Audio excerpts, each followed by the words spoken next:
तो इसमें पहला प्रश्न है, मानव वृद्धि हार्मोन्स किस ग्रंथि द्वारा स्रावित होता है?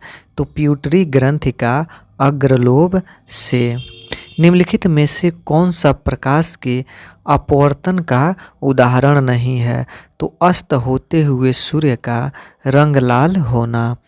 अगला प्रश्न, निम्नलिखित में से कौन सी ग्रीन हाउस गैसों के उत्सर्जन से संबंधित अनिवार्य सीमाएं तय करने वाले औद्योगिक देशों के बीच की गई एक अंतर्राष्ट्रीय संधि है? तो वह है क्योटो प्रोटोकॉल। चूने के पानी में कार्बन डाइऑक्साइड गैस प्रवाहित करने से के निर्माण के कारण यह दूधिया हो जाता है। तो कैल्शियम कार्बोनेट के कारण। अगला प्रश्न, हार्ड डिस्क किस प्रकार की स्टोरेज डिवाइस है? तो यह है द्वितीयक स्टोरेज। एक पेटाबाइट बराबर होता है, तो एक पेटाबाइट बराबर होता है 1024 टीबी। कंप्यूटर शब्दावली में CLI का पूर्ण रूप है? तो CLI का पूर्ण रूप कमांड लाइन इंटरफेस होता है। अगला प्रश्न है, NaCl और अमोनियम क्लोराइड के मिश्रण को पृथक करने के लिए निम्नलिखित में से किस विधि का उपयोग किया जाता है? तो ऊर्ध्वपातन विधि का। इन्वेस्टोरियल प्लेट ऑफ कोशिका के केंद्र में गुणसूत्रों का संरेखण माइटोसिस के किस चरण का गठन करता है? तो यह मेटाफेज का। अगला प्रश्न है कि किसी परिपथ में विद्युत धारा के प्रवाह की दिशा को दर्शाने के लिए किस उपकरण का उपयोग किया जाता है? तो इसमें किया जाता है गैल्वेनोमीटर का। अगला प्रश्न है, किस भारतीय राज्य में सबसे अधिक अभ्रक भंडार पाए जाते हैं? तो वह है आंध्र प्रदेश। अगला प्रश्न है, निम्नलिखित में से कौन सा संयुक्त राष्ट्र सतत विकास लक्ष्य जिम्मेदारी पूर्वक खपत और उत्पादन से संबंधित है? तो वह है SDG 12। अगला प्रश्न इसमें है कि निम्नलिखित में से कौन सा मंदिर मौजूदा चोल मंदिरों में से एक नहीं है? तो वह है यानी कंपहारेश्वर। तो 13वां का ऑप्शन बी सही है। अगला प्रश्न, विश्व में गेहूं का सबसे बड़ा उत्पादक देश कौन सा है? तो वह है चीन। विक्रमादित्य किस प्रसिद्ध गुप्त शासक का एक अन्य नाम है? तो वह है चंद्रगुप्त द्वितीय। लॉर्ड डलहौजी ने भारतीय राज्यों को हड़पने के लिए निम्नलिखित में से कौन सी नीति अपनाई थी? तो अपनाई थी व्यापकता का सिद्धांत।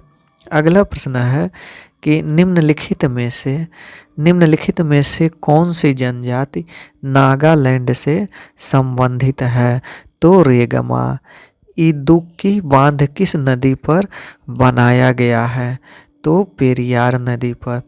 अगला प्रश्न है कि एशिया का सबसे बड़ा बस टर्मिनस कौन सा है? तो वह है चेन्नई में स्थित चेन्नई मोफसिल बस टर्मिनस। तो 19 का ऑप्शन सी। अगला प्रश्न इसमें है कि प्रसिद्ध संस्कृत नाटक स्वप्नवास वदत्तम किसने लिखा था? तो यह लिखे थे भास ने। अगला प्रश्न इसमें है, किसी वयस्क द्वारा किए गए अकुशल मानवीय कार्य के लिए प्रत्येक परिवार को एक वित्तीय वर्ष में कम से कम 100 दिन का गारंटी शुदा पारिश्रमिक आधारित रोजगार प्रदान करना भारत सरकार के किस प्रमुख कार्यक्रम का उद्देश्य है? तो वह है मनरेगा। तो 21 का ऑप्शन डी सही है। अगला प्रश्न, भारत की कोर सेक्टर इंडस्ट्रीज में निम्नलिखित में से क्या शामिल नहीं है? तो वह है चीनी। संविधान के किस अनुच्छेद के तहत भारत का उच्चतम न्यायालय मौलिक अधिकारों के प्रवर्तक के लिए रिट जारी कर सकता है? तो अनुच्छेद 32। अगला प्रश्न इसमें है कि लोकसभा अध्यक्ष का चुनाव किसके द्वारा किया जाता है? तो लोकसभा के सभी सदस्यों द्वारा। अफ्रीका में विक्टोरिया जलप्रपात किस नदी पर स्थित है? तो यह स्थित है जेम्बेजी नदी पर। अगला प्रश्न इसमें है कि काकतीय राजवंश का अंत निम्नलिखित में से किसके द्वारा किया गया? तो वह किया गया दिल्ली सल्तनत के। अगला प्रश्न इसमें है लॉर्ड चेम्सफोर्ड ने 1919 में जालियांवाला बाग की घटना की जांच के लिए किस समिति का गठन किया था? तो वह हंटर समिति का। अगला प्रश्न निम्नलिखित भारतीय संविधान के अनुच्छेदों में से कौन से अनुच्छेद में राज्यों में विधान परिषदों के गठन के लिए प्रावधान किया गया है? तो वह अनुच्छेद है इसमें से बी, यानी अनुच्छेद 169। अगला प्रश्न भारत का पहला वायसराय कौन बना था? तो भारत का पहला वायसराय लॉर्ड कैनिंग ने बना था।